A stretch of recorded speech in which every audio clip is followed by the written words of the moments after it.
जानकी किशोरी जय जय प्रभु राम। राम राम। आज श्री रामचरितमानस के अयोध्या कांड के 89 से 99 इन 11 दोहों के रस का हम आस्वादन करेंगे। पिछले सप्ताह हमने देखा कि भगवान श्री रामचंद्र जी वन गमन लीला में श्रृंगवेरपुर पधारे हैं और उनके सखा, सोचिए कहां भगवान श्री रामचंद्र जी, अवध के राजकुमार और कहां निषाद राज, परंतु इन दोनों में मित्रता है। यही भगवान के साथ प्रेम की महत्ता है। संसार में ऐसी मिताई नहीं दिखती, क्योंकि मित्रता तो अपने समान वालों के साथ किया जाता है, लेकिन इनमें केवल इतना ही है कि निषाद राज हैं, बस छोटा सा इनका एक क्षेत्र है और वहां पर ये राजा है, परंतु भगवान के मित्र हैं, इसीलिए इनकी महत्ता है। भगवान के साथ जो जैसे भी हो जुड़ जाता है जब, तो व्यक्ति महान हो जाता है, पूजनीय हो जाता है, उसके गुणों को हम गाने लगते हैं।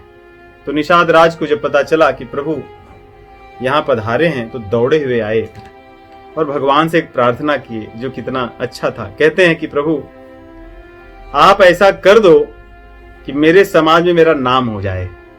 भगवान बोले क्या? बोले एक बार आप मेरे घर में पधार जाओ, तो जिससे जो लोग हैं उनमें एक मेरी ख्याति हो जाएगी, प्रसिद्धि हो जाएगी कि निषाद राज इतना महान है, इसके घर भगवान श्री रामचंद्र जी आए थे। कितनी अच्छी लालसा है इनकी, प्रसिद्धि भी पाना चाहते हैं तो प्रभु के निमित्त, कोई और इनकी इच्छा नहीं है कि भगवान आ जाएंगे, इसके निमित्त मेरा नाम हो जाएगा, मेरी प्रसिद्धि ख्याति हो जाएगी संसार में। इस भाव से उन्होंने भगवान से प्रार्थना की, परंतु धर्मवान, धर्म के विग्रह भगवान श्री रामचंद्र जी कहते हैं कि हे सखा, मैंने अपने पिता को वचन दिया है कि 14 वर्ष मैं वनवासी की तरह जीवन जीऊंगा, इसलिए किसी नगर में मैं प्रवेश नहीं कर सकता, न तो किसी गृहस्थ के घर जा सकता हूं, इसलिए मैं तुम्हारे यहां नहीं आ पाऊंगा। ऐसा भगवान उनको समझाते हैं। और आगे क्या होता है वो कथा हम देखेंगे। जब निषाद राज इस तरह की बातें कर रहे हैं, उसी समय उनके नगर के अन्य सभी लोग भी आए हुए हैं वहां पर।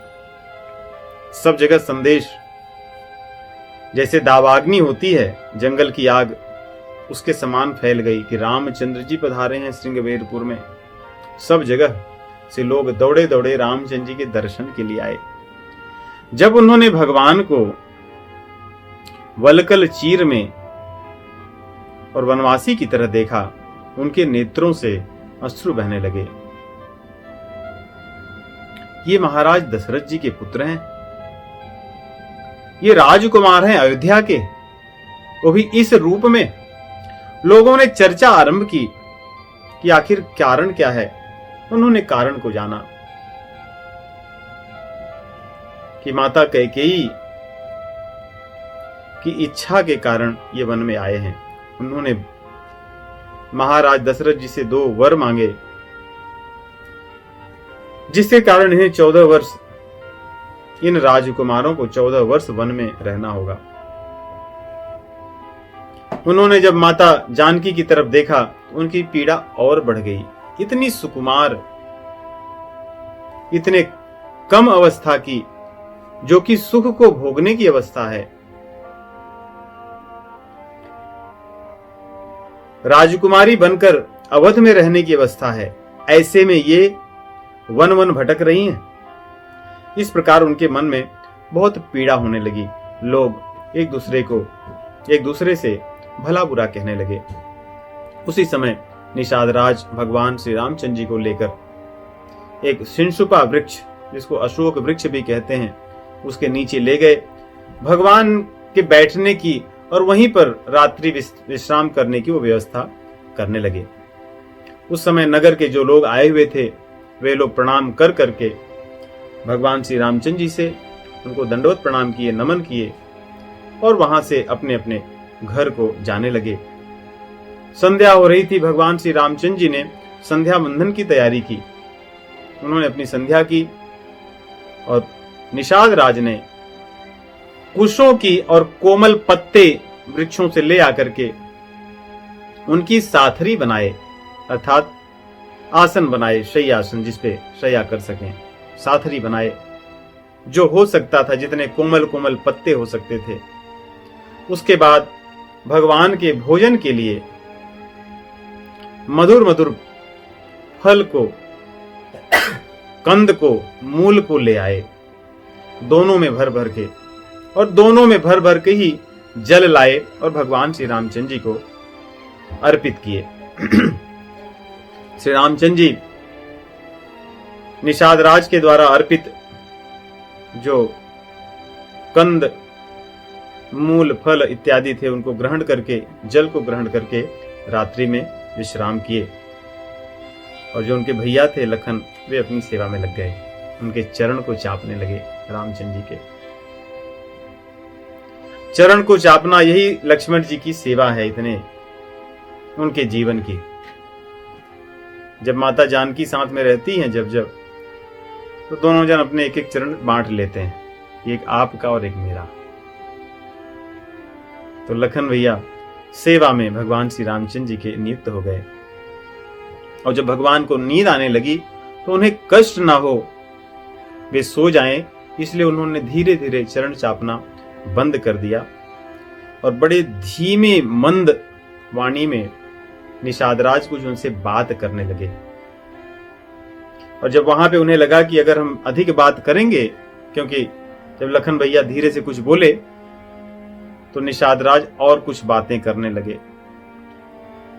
भैया लखन को लगा कि ऐसा न हो कि प्रभु हमारी वार्तालाप से उठ जाएं, इसलिए निषादराज को लेकर भगवान जहां विश्राम कर रहे थे वहां से थोड़ी दूर पर जाकर के धनुष बाण हाथ में लिए भगवान श्री रामचंद्र जी की रक्षा में वो खड़े हो गए और निषादराज जी से चर्चा करने लगे।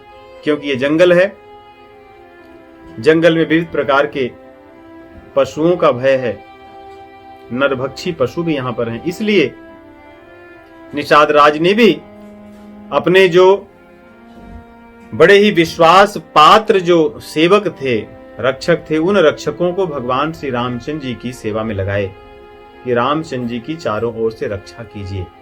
और उनके पास में खड़े होकर के लक्ष्मण और निषादराज भगवान जब सो रहे थे उनको देखने लगे प्रेम से। गुह बोलाई पाहरू प्रतीति, ठाम ठाम राखे अति प्रीति। आप लखन पही बैठे जाई, कटि भाथी सर चाप चढ़ाई। आप भी बैठ गए और भगवान श्री रामचंद्र जी विश्राम कर रहे हैं, उनको देख रहे हैं। देख देख करके अश्रु बह रहे हैं नेत्रों से और मन में बहुत दुख है। और कहने लगे लक्ष्मण जी से, हे भैया लक्ष्मण, मेरे मन में बड़ी पीड़ा है कि मेरे प्रभु जो यहां सोए हैं, इनकी तो अवध में कितनी सेवा होती थी, इनके सुख और समृद्धि का वर्णन कौन कर सकता है। इंद्रलोक में जो सुख, सुविधा, ऐश्वर्य, संपन्नता है, वो तो महाराज दशरथ अपने इन सुपुत्र भगवान श्री रामचंद्र जी की सेवा में सदैव लगाए रहते थे, और आज वे कैसे कष्ट में हैं। भगवान श्री रामचंद्र जी जिन महलों में रहते थे वे महल तो मणिमय थे, रत्न गूंथे हुए थे, और इनकी सेवा में, रामचंद्र जी की सेवा में, देखिए गुह यहां पे कह रहे हैं निषादराज कि इनकी सेवा में तो काम देवता और उनकी पत्नी रति रहा करती थी और आज ये इस प्रकार सोए हैं। जहां भगवान विश्राम करते थे वहां सुगंधित विविध प्रकार के पुष्प सदैव रहा करते थे और इतने सुंदर सुंदर नक्काशियां होती थी इनके महलों में, इनके दीवालों पर, खंभों पर, जिनको देखकर मन मोहित हो जाता था। और भगवान के कक्ष में कभी दीपक नहीं होते थे, मणि दीप होते थे जो अपने आप जलते और बुझते थे समय के अनुसार। उन्हें भी जलाना बुझाना नहीं पड़ता था, संकेत से या कहने से वे जलते बुझते थे। ऐसे मणिदेव भगवान श्री रामचंद्र जी के कक्ष में हुआ करते थे। उनके पलंग इतने सुंदर थे, उस पर जो बिस्तर थे, बिछौने थे, कितने मखमली थे।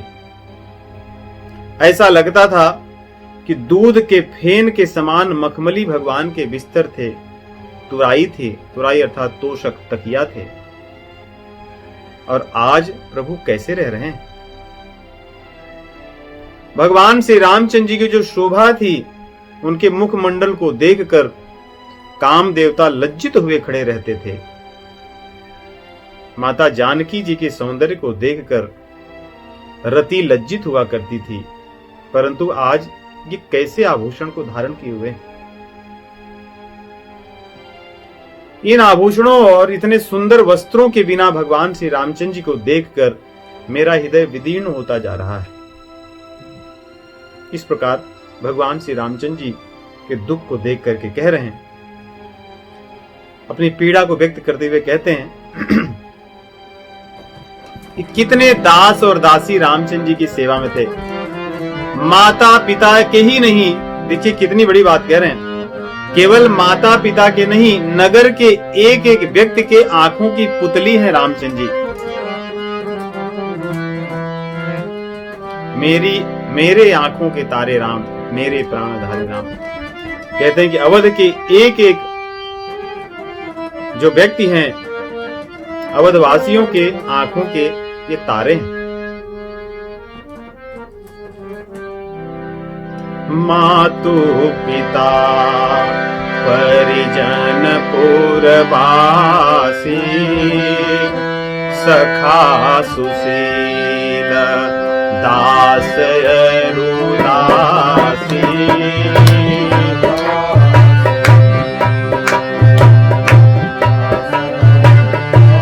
इनके मित्र, इनके जो दास और दासी हैं, वे इन्हें अपनी पलकों पर बैठा कर रखते हैं। माता पिता की बात छोड़ दीजिए, जो गवहीं जी नहीं प्राण की नाई, जो गवहीं जी नहीं प्राण की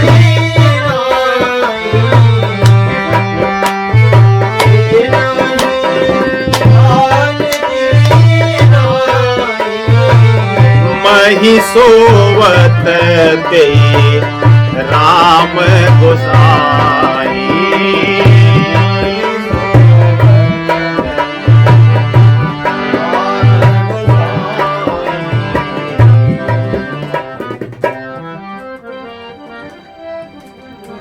कह रहे हैं कि आज वही भगवान श्री रामचंद्र जी मही सोवत ते राम गोसाई।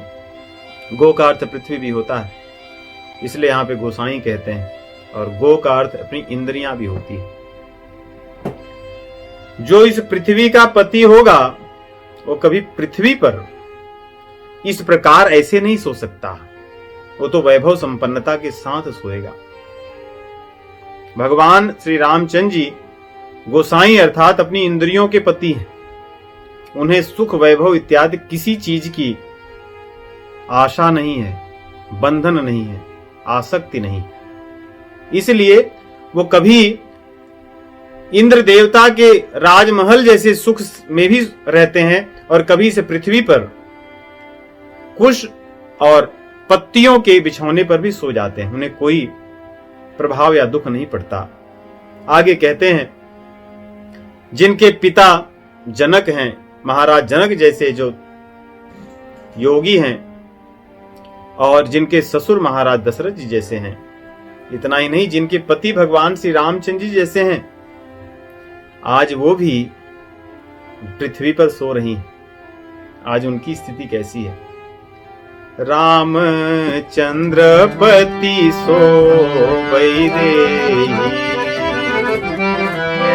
सोवत मही विधि बामन देहि।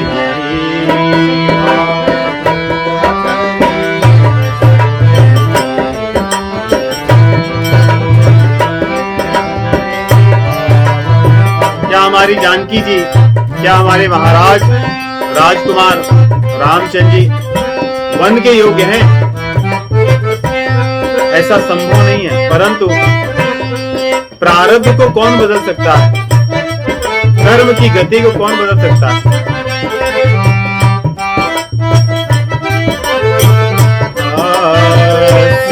रघुवीर की कानन जोगो,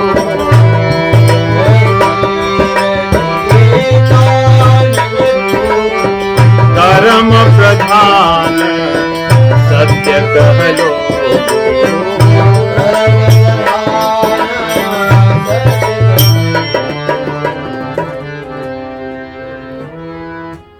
सत्य ही कर्म को प्रधान कहा गया है, क्योंकि अपने कर्मों का फल तो जीव को भोगना ही पड़ता है।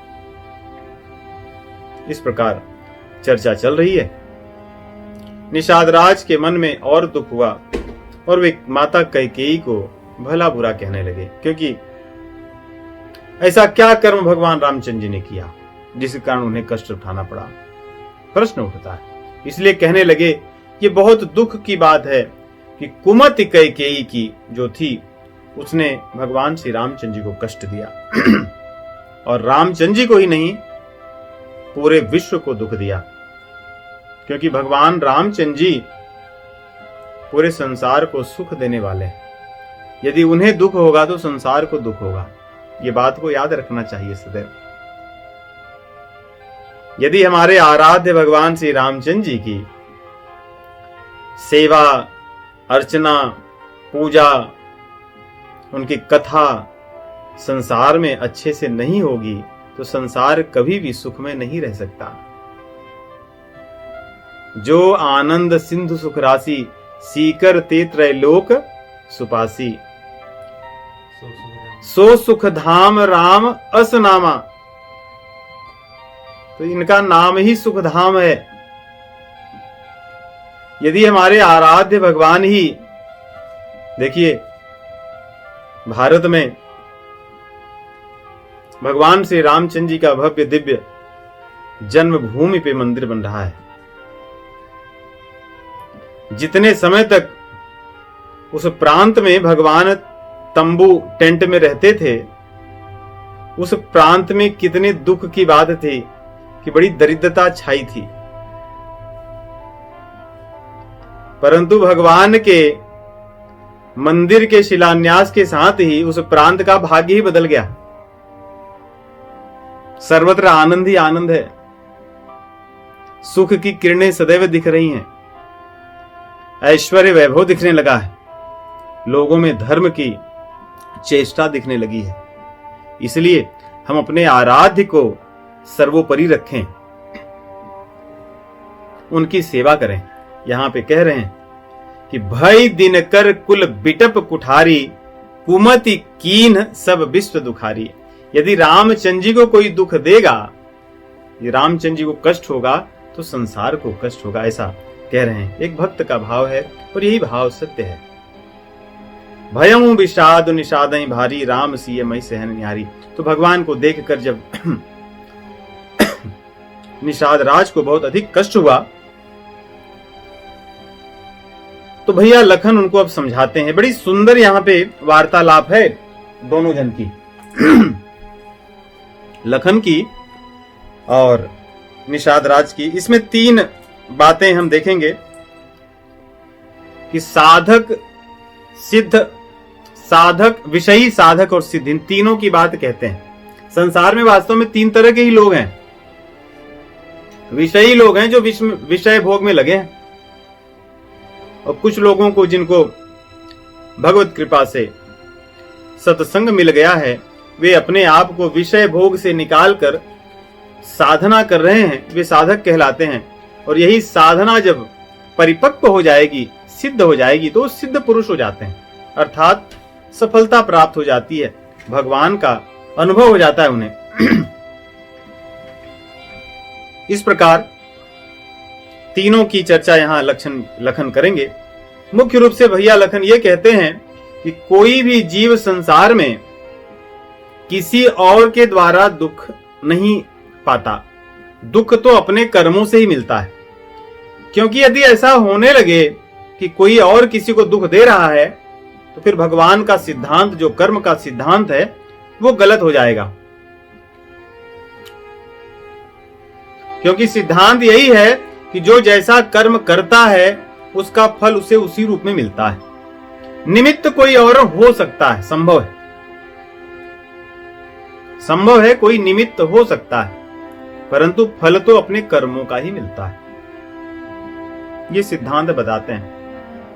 इसके आगे कहते हैं कि जो विषयी लोग हैं वो भोग में लगे हैं। भोग अच्छा भी हो सकता है, बुरा भी हो सकता है। कई बार देखो कुछ लोग ऐसी चीजों में लगे रहते हैं कि दूर से हमें देखने पे लगता है कि इन्हें क्या हो गया है। जैसे कोई आदमी मदिरा का सेवन करता हो, यदि आप उसको देखो तो आपके मन में दुख होगा कि इसको मिलता क्या है ये सब चीजें करके।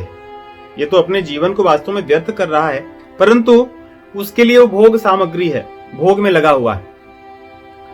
कभी कभी कुछ लोगों के पास अधिक धन, ऐश्वर्य, वैभव होता है, वो उसके भोग को भोगते हैं, अधिक सुख का भोग करते हैं, सात्विक सुख भोग, अच्छे कर्मों को करके। तो भोग भला भी हो सकता है, मंदा भी हो सकता है। दुख सुख, जन्म मरण, कोई चीज अच्छी होगी, कोई बुरी होगी, कोई मध्यस्थ की होगी, किसी से हमारा मिलना होगा, किसी से वियोग होगा।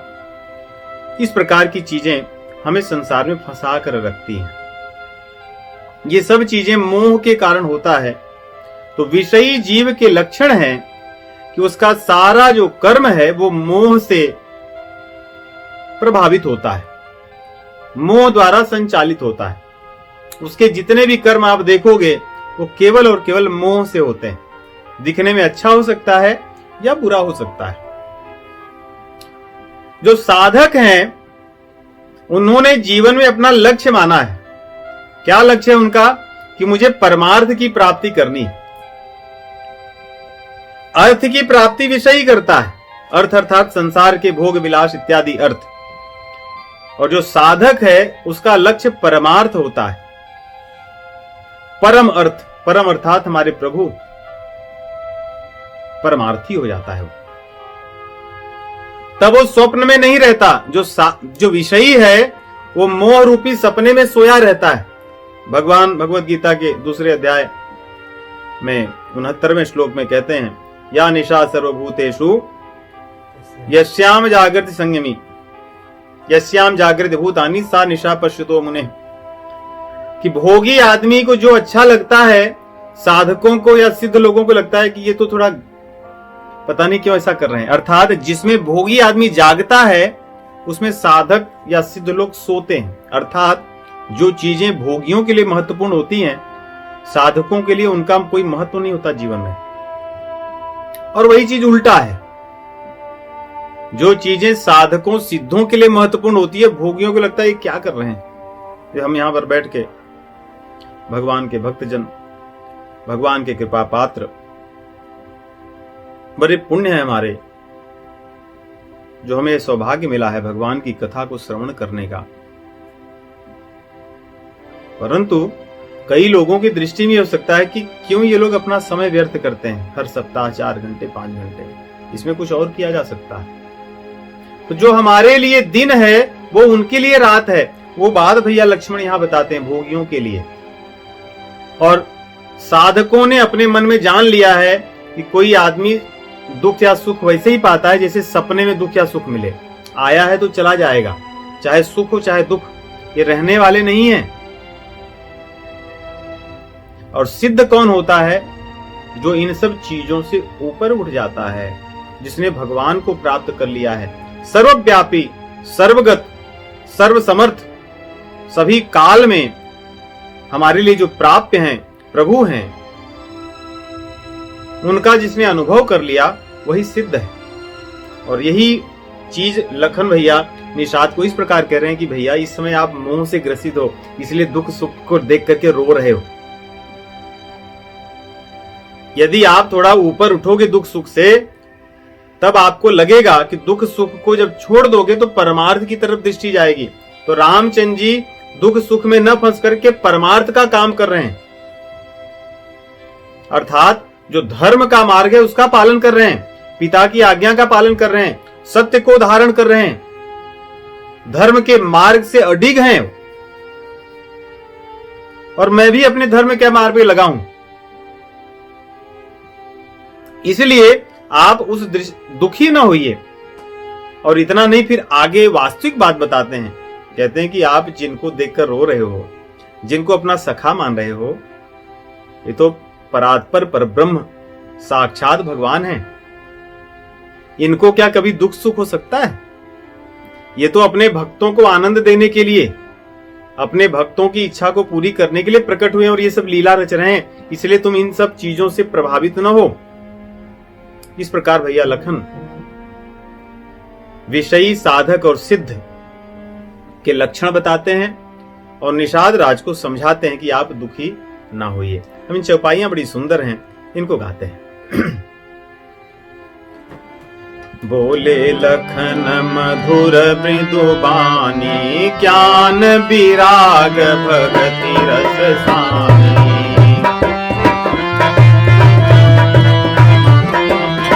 काहू न को सुख दुख कर दाता, निज कृत कर्म भोग सब खाता। जोग वियोग भोग फल मंदा, हितय नहित मध्यम भ्रम फंदा। जन्म मरण जह लगी जग जालू, संपत्ति विपत्ति कर्म अरु कालू। धरनी धाम धन पुर परिवारो, स्वर्ग नरक जहाँ लगी व्यवहारो। देखिए सुनिए गुनिय मन माही, मोह मूल परमार्थ नाही। सपने होय भिखारी विपत, रंकनाथ पति होई। जागे लाभ न हानि कछो, तीन प्रपंच जिए जो।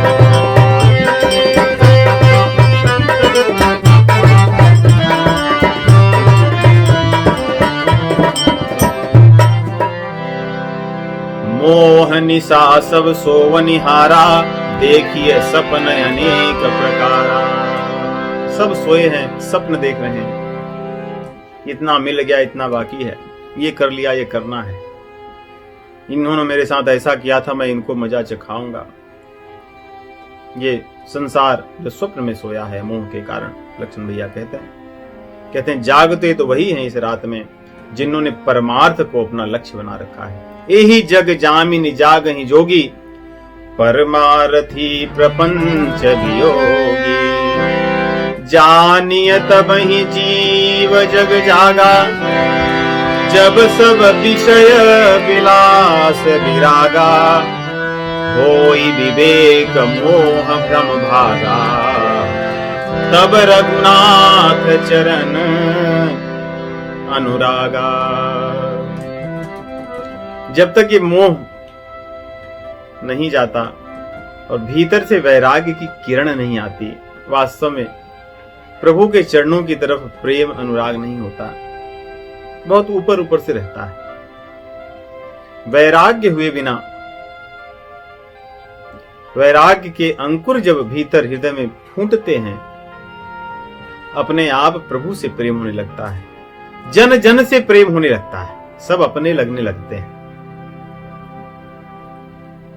आगे कहते हैं सखा परम परमार्थ एहू, मन क्रम वचन राम पद नेहु। और जो हमारे भैया हैं यहाँ जिनको देखकर तुम रो रहे हो, राम ब्रह्म परमार्थ रूपा अविगत अलख अनादि अनुपा सकल विकार रहित गत भेदा कही नित नीति निरूपहि भेदा।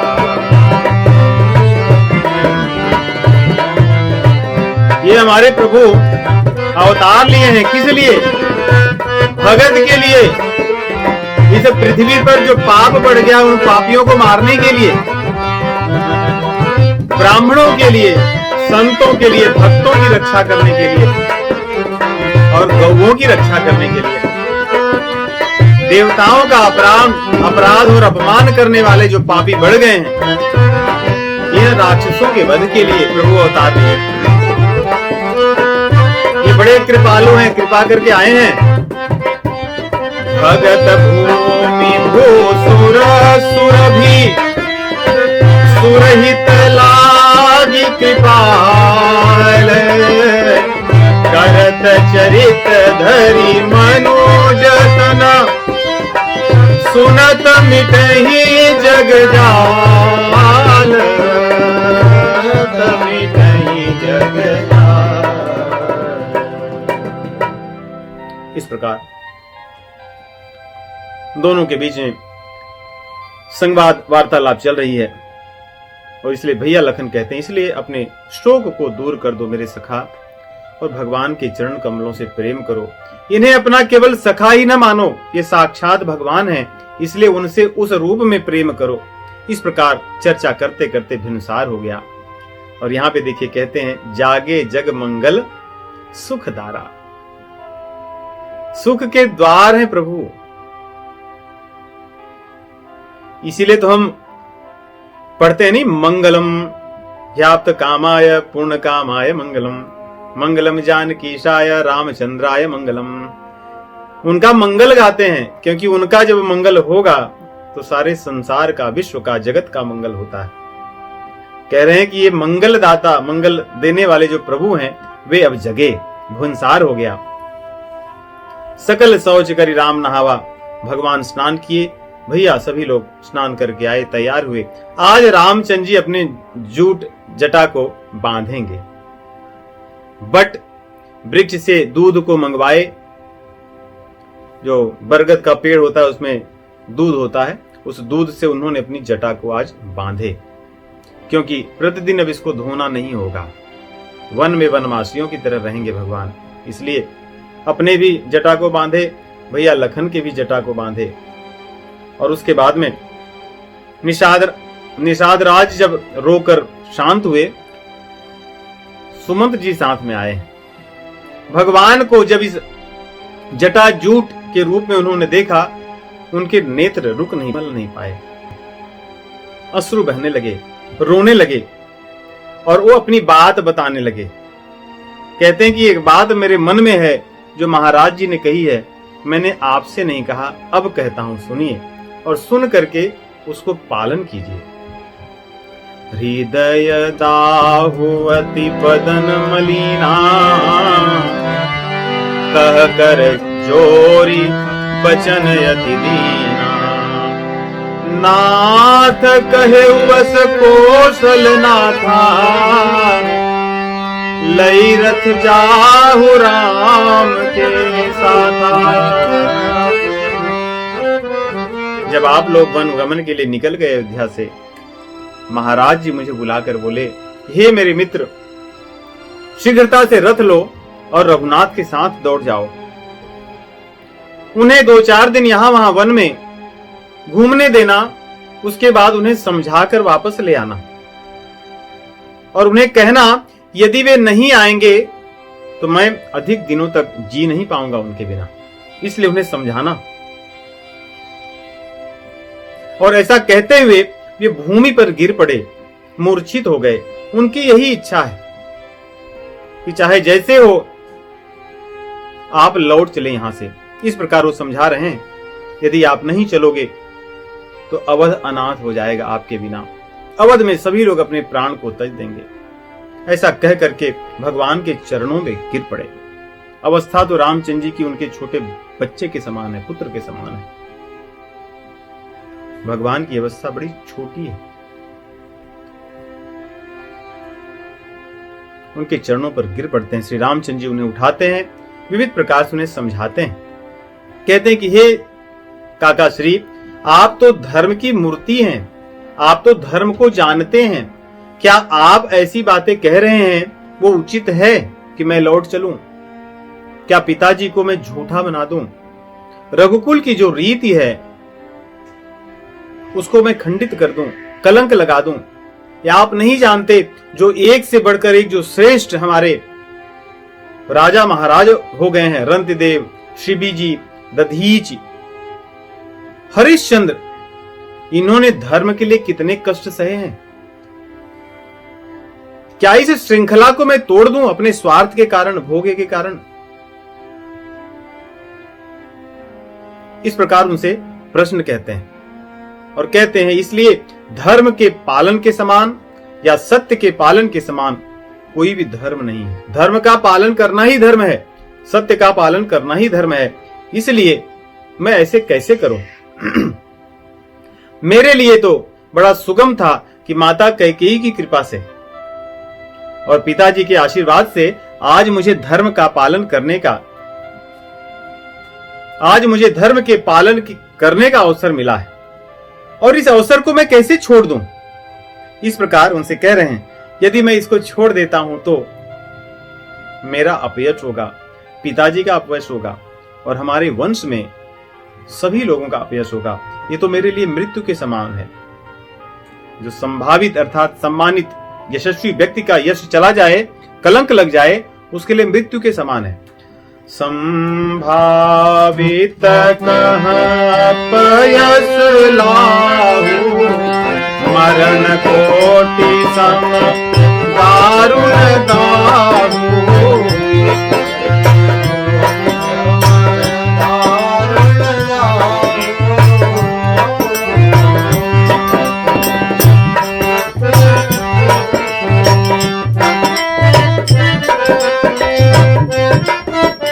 रामचंद्र जी का स्वभाव ऐसा है कि अपने काका सुमंत्र जी को अधिक कुछ कहना नहीं चाहते, इसलिए कह रहे हैं हे काका श्री, मैं आपको उपदेश देने के योग्य नहीं हूं, परंतु यदि न कहूं तो कैसे अपनी बात को कहूंगा, इसलिए मैं कह रहा हूं। कहने योग्य तो मैं नहीं हूं, आपका मैं छोटा पुत्र हूं। आप जाकर के पिताजी को समझाइएगा, चरण पकड़ लेना मेरी तरफ से पिताजी को और विनती करके उन्हें समझाना कि वे किसी प्रकार की चिंता न करें। 14 वर्ष बीतते ही मैं पुनः आ जाऊंगा, मुझे धर्म का पालन करने दें, धर्म से च्युत ना होने दें मुझे। इस प्रकार वो प्रार्थना कर रहे हैं। और जाना तो पिताजी की सेवा ऐसे करना कि उनका दुख कम हो, उनको समझाना, उनसे मीठी मीठी बातें करना और जिस प्रकार से उनका दुख कष्ट कम हो वही उपाय करना। सब विधि सोई कर्तव्य तुम्हारे, दुख न पाव विधि सोच हमारे, दुख न पाव भगवान जिस भाव से, जितनी विनम्रता से कह रहे हैं, भगवान की वाणी सुनकर सुमंत्री नहीं, वहां बैठे हुए निषादराज और उनके जो सेवक हैं सब रोने लगे। प्रभु की वाणी ऐसी मधुर है, मृदु है, विनय से भरी हुई है। भगवान इस प्रकार मधुर वाणी कह ही रहे थे, भैया लखन को बहुत दुख हुआ, उन्हें क्रोध आ गया, कठोर शब्द कहने लगे। रामचंद्र जी पिताजी के लिए मधुर वाणी में संदेश भेज रहे हैं, लखन क्रोधित होकर के कठोर वचन कह रहे हैं। गोस्वामी जी ने ऐसी मर्यादा में इस ग्रंथ को लिखा है कि ऐसी कोई वाणी को कहते नहीं कि भैया ने क्या कहा लखन जी ने, बस इतना लिखते हैं कि कठोर वचन कहे।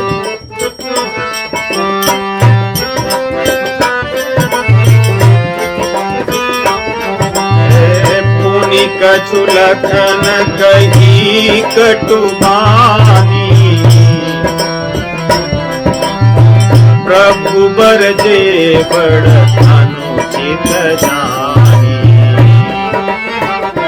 हमारे भगवान श्री रामचंद्र जी रोक दिए कि लखन अब कुछ नहीं कहोगे आगे, बरजे रोके, ये बहुत अनुचित है, तुम्हें ऐसे शब्द नहीं कहना चाहिए। और आगे रामचंद्र जी सकुचित हो गए कि मेरा भाई मेरे लिए ऐसी बातें मेरे पिताजी को कह रहा है। उनको लज्जा जैसे आ गई, भगवान का मुंह संकुचित हो गया और प्रार्थना करते हैं काका जी से कि जाकर पिताजी को ये बात न कहना कि लखन ने क्रोध में आपको ऐसा कहा था। और सौगंध दे दिए भगवान ने। सकुचि राम निज शपथ देवाई, लखन संदेश कहिय जनि जाई।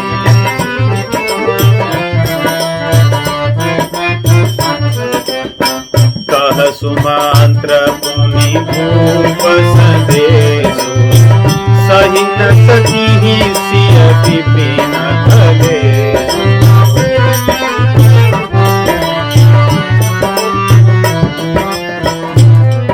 आगे सुमंत जी कहते हैं ठीक है प्रभु, यदि आप नहीं लौटने चाहते तो महाराज ने दूसरी बात कही थी, वो सुनिए।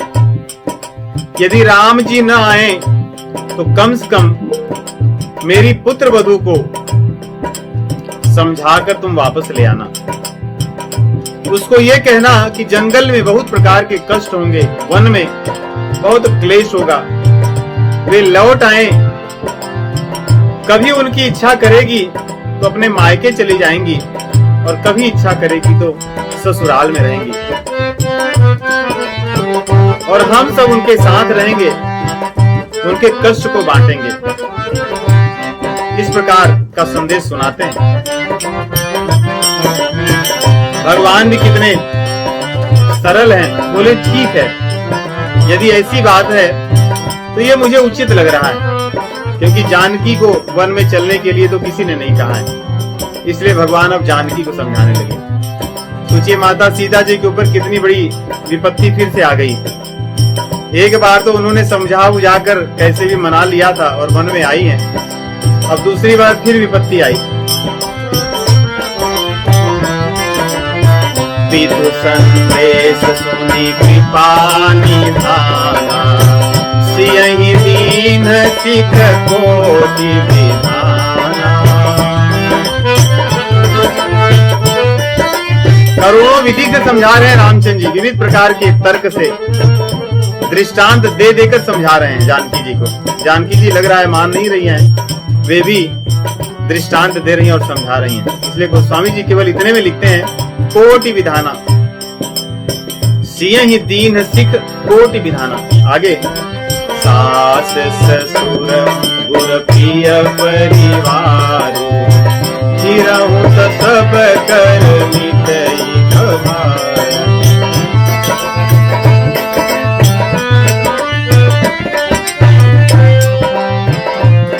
जब भगवान समझाते हैं तो जानकी माता जी कहती है प्रभु क्या चांदनी कभी चांद से अलग हो सकती है? सूर्य की किरणें, उसकी जो आभा है, प्रभा है, क्या सूर्य से अलग होगी? क्या शरीर की परछाई शरीर से अलग हो सकती है? ऐसा प्रश्न उन्होंने किया तो भगवान श्री रामचंद्र जी कुछ नहीं बोलते। जानकी माता जी को लगता है कि प्रभु तो कुछ नहीं कह रहे हैं, तो इसका अर्थ क्या है? उन्होंने आज्ञा दी है जाने के लिए और सुमंत जी की भी इच्छा है कि महाराज जी ने यही कहा है, तो क्या मुझे जाना होगा? इसलिए बड़े दुखी मन से विनती करती हैं अपने काका श्री से, जो काका ससुर हैं उनके, सुमंत जी। कहती है मेरी बात का अन्यथा आप मत मानिएगा कि मैं आपसे बात कर रही हूं, क्योंकि मर्यादा ऐसी है कि ससुर से या बड़ों से कोई तर्क वितर्क नहीं करता। ऐसी मर्यादा हमारे भारतीय वैदिक परंपरा में थी, शास्त्रों में देखने को मिलती है। तो कह रही है कि मैं मर्यादा के कारण आपसे कुछ कह तो नहीं सकती, परंतु एक विनती है, आप विनती की तरह इसको सुनिएगा।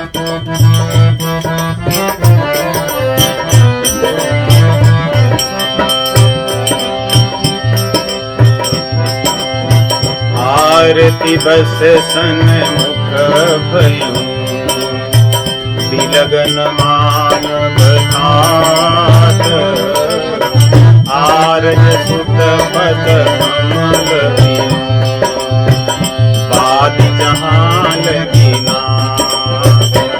ये जो आर्य सुत हैं रामचंद्र जी, इनके चरण कमल के साथ ही मेरा संबंध है।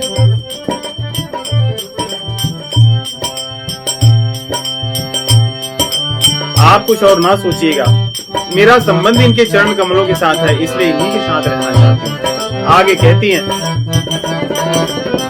कि मैंने अपने पिताजी के यहाँ वैभव को देखा है। बड़े बड़े जो राजा थे उनकी सामंती थी मेरे पिताजी के यहाँ, अर्थात जो बड़े बड़े राजा थे वे मेरे पिताजी के अधीन थे। वे कर मेरे पिताजी के यहाँ आकर देते थे और मेरे पिताजी के अनुसार अपने राज्यों में राज्य करते थे, अर्थात मेरे पिताजी राज शिरोमणि है। ये तो मेरे पिताजी की हाल है, परंतु मेरे ससुर जी वो तो चक्रवर्ती हैं। वो इंद्रलोक तक जाते हैं, इंद्र देवता दौड़कर उन्हें लेने के लिए, अगवानी करने के लिए आते हैं और अपने सिंहासन पर बैठाते हैं। ऐसे मेरे ससुर जी।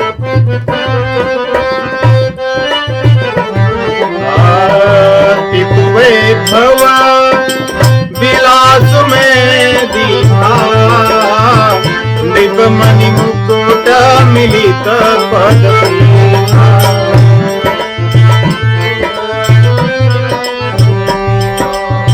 ससुर चकवई कौशल राऊ, भुवनचारी दस प्रगट प्रभाव।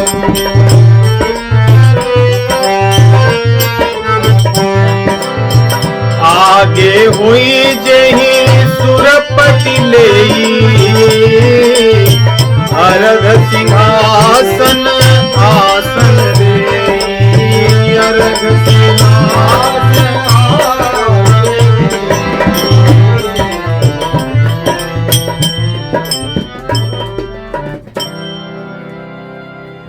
इस प्रकार मेरा परिवार है।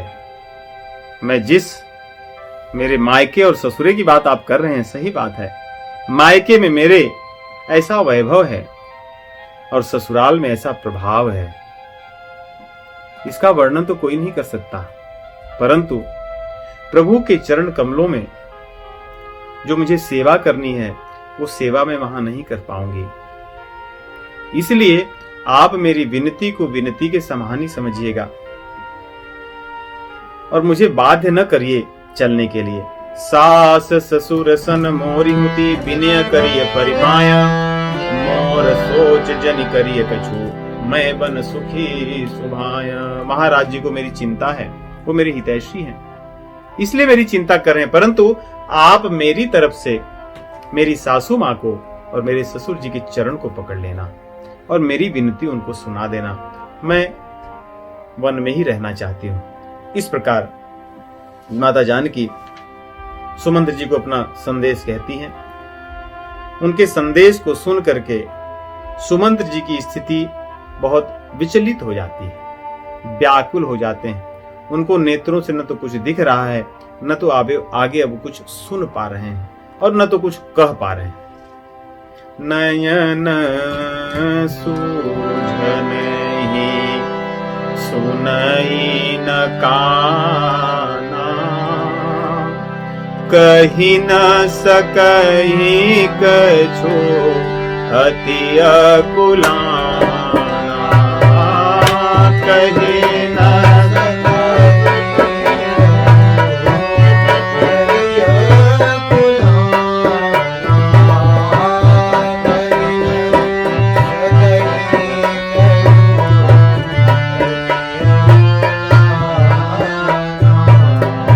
ऐसे दुख का समय है।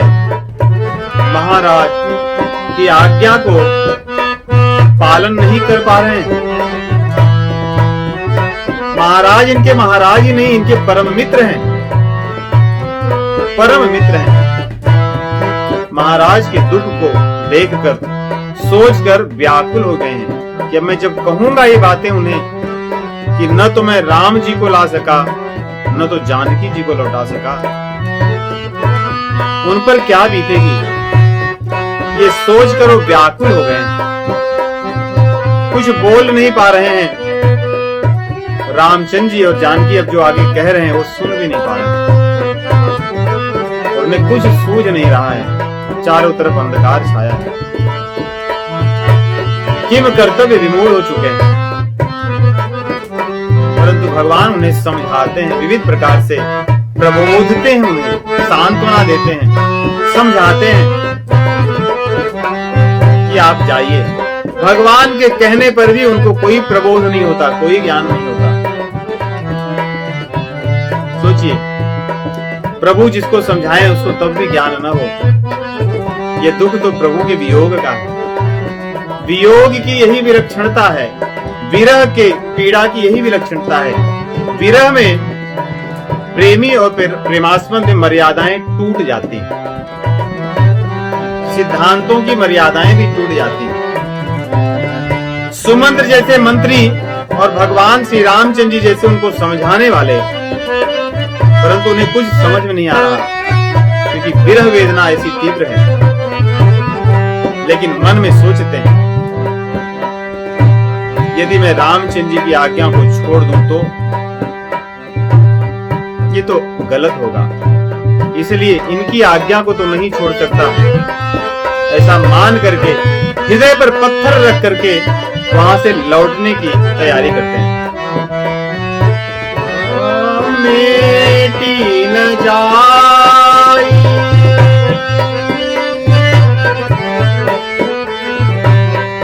मेटी जाई नहीं राम रजाई, मेटी जाई नहीं राम रजाई।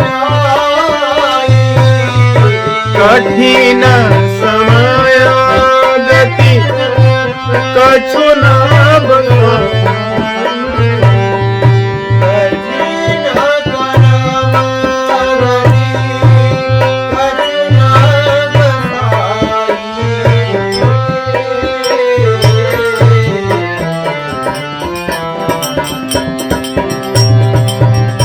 वश में कुछ नहीं है, बस लौट जाना है।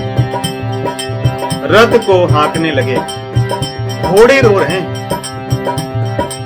लगाम को बार बार खींच रहे हैं, घोड़े वहां से चलना नहीं चाहते, भगवान की तरफ वो देख रहे हैं,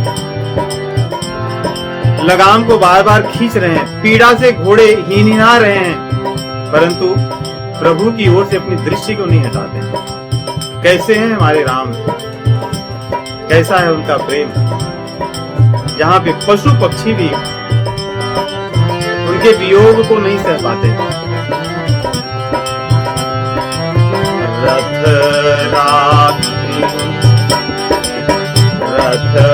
आके अय राम तना, हेरी हेरी ही नाही,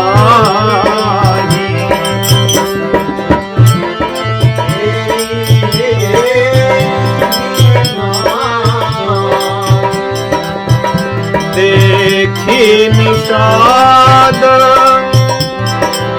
विषाद बस, उन्हीं शीश पछताई,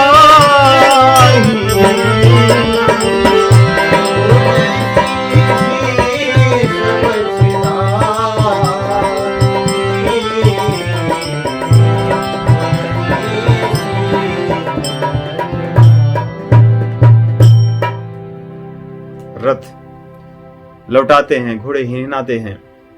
निषाद राज सहित वहां बैठे हुए जितने लोग हैं सब प्राण विहीन के समान अचेत हो रहे हैं, सभी रो रहे हैं। आगे की कथा अगले सप्ताह। राम राम।